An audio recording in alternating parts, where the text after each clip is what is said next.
But Sam, you have the next story, and which is apparently based on some reports, so I'm not sure what, that are saying that maybe the Biden administration has told the Emiratis and the Saudis that that America will not be selling Well, weapons to them, which I have a very hard time to believe, of course.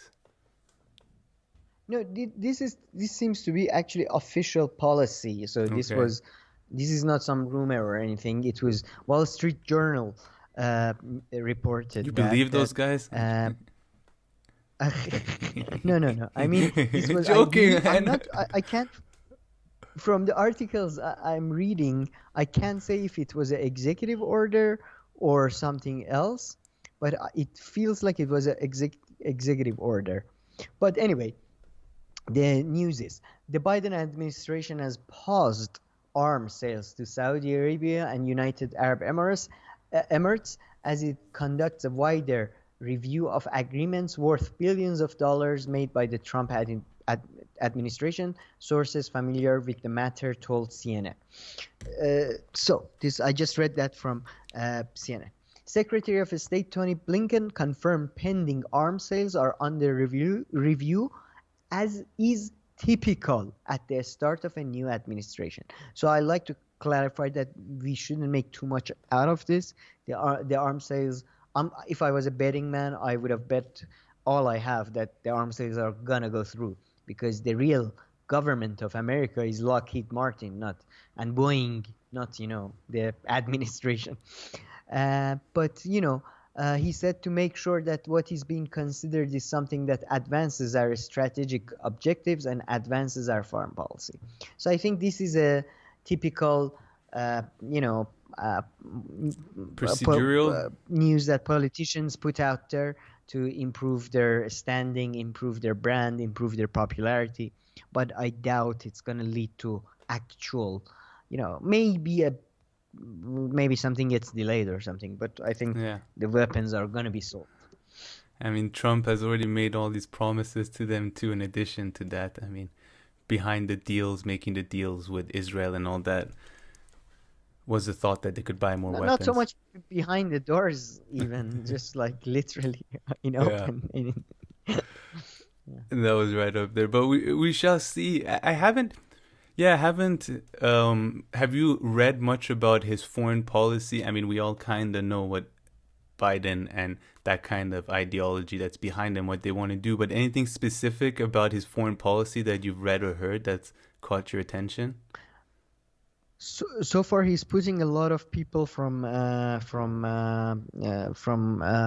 Obama's team that negotiated the Iran deal. A lot of those people are being put in place. The new head of CIA is one of them. Tony Blinken was a big part of Iran nuclear deal. However, this should not be mistaken. I don't want to give the impression that they are doves. Tony Blinken, I think, was one of the people who pushed for the Libyan intervention, which led to a one of the worst cases of failed states we've seen in recent years, up there with Syria and Iraq. And yeah, generally speaking, they're your typical good imperial managers, as as Gore Vidal would have probably put it. Competent strategic managers. They're not gonna change things, and I think they're generally more concerned with China than they are with Middle East, so to speak. But yeah, and by the way, they for now they're talking both sides of their mouth. One Yeah. day they're positive about the Iran nuclear deal and coming back. Another day they're a bit, more negative about it. So who knows? Who knows? Very much what we should expect, to be honest, is complete continuation of Obama's foreign policy in a way.